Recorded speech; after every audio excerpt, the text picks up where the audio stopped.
नमस्कार, मैं हूं आपके साथ पूर्वी राय और आप देख रहे हैं भिवानी हलचल न्यूज। आशा वर्कर ने एएनएम पर लगाए उत्पीड़न के आरोप। लोहारू में कार्यरत एक आशा वर्कर जिला मुख्यालय पर डीसी को ज्ञापन देने पहुंची। आशा वर्कर ने कहा कि लंबे समय से उसको एएनएम द्वारा उत्पीड़न किया जा रहा है। वह बार बार संबंधित अधिकारियों की शिकायत भी कर चुकी है। यही नहीं, एक दो बार यूनियन की मध्यस्थता से समझौता भी करवाया गया, लेकिन एएनएम बाज नहीं आ रही है। आशा वर्कर ने कहा कि एएनएम के उत्पीड़न की वजह से वह खुद कोई भी कदम उठाने को मजबूर है। मेरा नाम दीक्षा है। मैं लोहारू CHC से बिलोंग करती हूँ और एएनएम द्वारा मुझे बहुत ज़्यादा परेशान किया जा रहा है। और आज से 2 साल पहले भी मेरे साथ यही घटना हुई थी, लेकिन उसके बाद मेरी यूनियन ने मेरा थोड़ा बहुत समझौता करवा दिया था।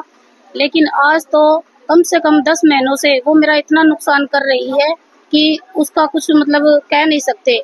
और जब बोलते हैं सर वहाँ SMO सर के सामने मैंने कई बार अपनी ये मांग रखी, लिखित में भी दिया, मौखिक रूप में भी बताया उनको, लेकिन उन्होंने वहाँ मेरी एप्लीकेशन दबा ली। उसके बाद मैं 28 तारीख को भी यहाँ CMO सर को एप्लीकेशन दे के गई हूँ, लेकिन मेरी समस्या का समाधान नहीं हुआ। 30 तारीख को फिर वहाँ SMO सर को मैंने आश्वासन दिया गया, CMO सर को कुछ भी नहीं दिया गया और मेरी एप्लीकेशन दबा ली गई। और इस मुद्दे को वहाँ ये कहा गया कि एएनएम की जब भी ये आशा वर्कर डॉक्टर के रूम में आए अपनी समस्या लेकर, इनको कमरे से बाहर निकाल दिया करो। और डॉक्टर के सामने हमें बहुत कुछ ऐसा भला बुरा कहा, लेकिन डॉक्टर यहाँ एक्शन नहीं लेते। तो ऐसी कितनी आशा वर्कर है जिनके साथ इस तरह का बर्ताव किया गया? आशा वर्कर तो 3-4 है, लेकिन ज्यादा तो वो हमें ही ज्यादा परेशान कर रही है। 3-4 आशा वर्करों को कोई पर्सनल दुश्मनी है?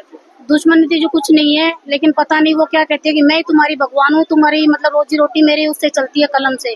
तुम मेरा काम करोगी तो ही मैं तुम्हारी पेमेंट आगे करूंगी, वरना नहीं। आज 3 महीने से मेरी पेमेंट ऑनलाइन नहीं हुई है। किस तरह का काम करने के लिए बोला जाता है? अपने रजिस्टर का पूरा रिकॉर्ड हमसे चढ़वाती है, यहाँ तक कि अपनी ड्यू लिस्ट क्या, रजिस्टर क्या, जो भी कुछ उसका खुद का काम होता है वो हमारे द्वारा ही करवाया जाता है।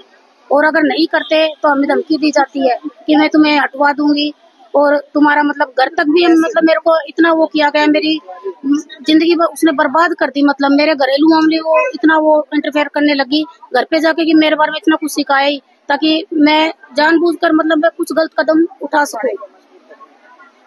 तो अभी क्या मांग मेरी यही है कि इस एएनएम को सख्त से सख्त कार्रवाई करके इसको यहाँ से बदली कराया जाए और इसके खिलाफ इंक्वायरी की जाए और हमारी समस्या हल की जाए।